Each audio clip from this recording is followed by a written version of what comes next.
So you've got your phone in hand, the number's dialed, your palms are sweaty, your knees are weak, your arms are heavy. It's time to make outbound prospecting calls, but you're scared to death.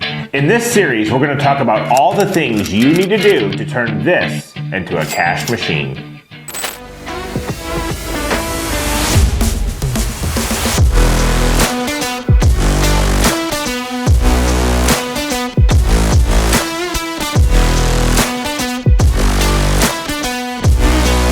You only have one chance to make a lasting impression with your leads when you're making outbound calls.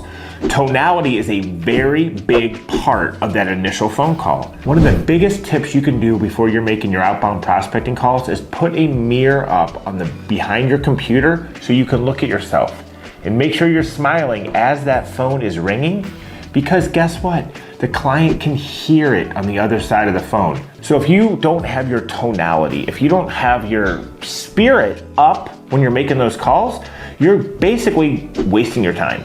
So for example, if you pick up your phone, "Hi, this is Mark with 850homes.com.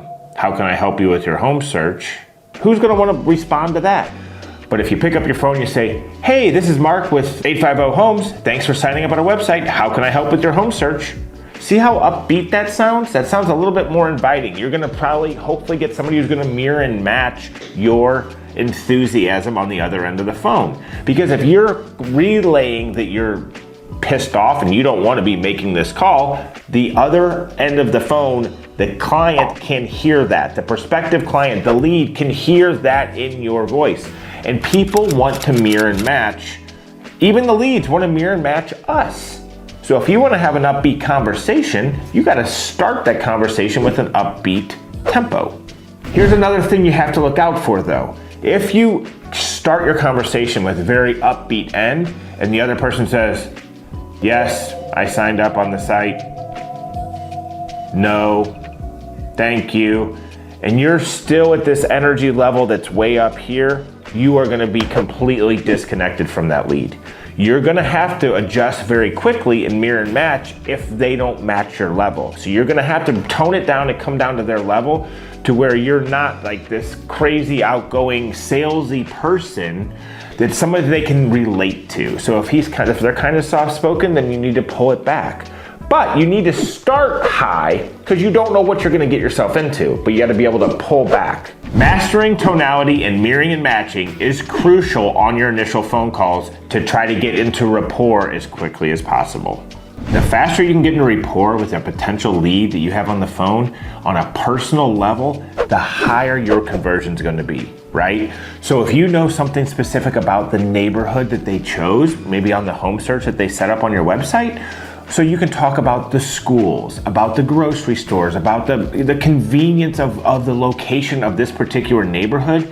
That shows you as an area expert and that you know on a personal level what's going on. Nailing your first impression with a prospective client that you get on the phone is crucial in the overall conversion of that potential lead, right? People want to do business with somebody they know, like, and trust. So you need to make sure that you are somebody that sounds trustworthy. Therefore, you are giving them valid information about the particular neighborhood they're looking in, the particular school zone.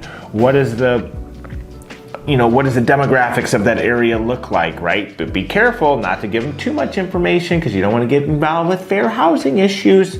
So we always point people into other outside websites that are looking for information on stuff that we technically can't talk about.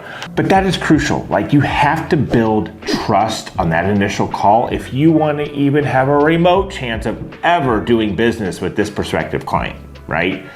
People do business with people they know, like, and trust. How do you build that? Show that you care. You have to ask questions.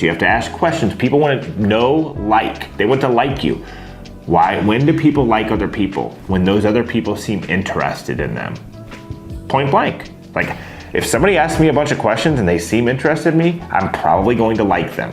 So the more questions you ask this prospective client, the more interested you're going to seem in them, and the more they're going to basically reciprocate and like you, hopefully, in return. So if you want to know exactly what questions you need to ask to get into rapport with your clients on those initial calls, follow us on our new series, Mastering the Client Calls. Hit the like and subscribe button, click that little bell for notifications, and we'll see you at the closing table. You don't even know we'll see you at the movies. You don't even know what that is, do you? Is that what you said? No, but do you know what that is? No.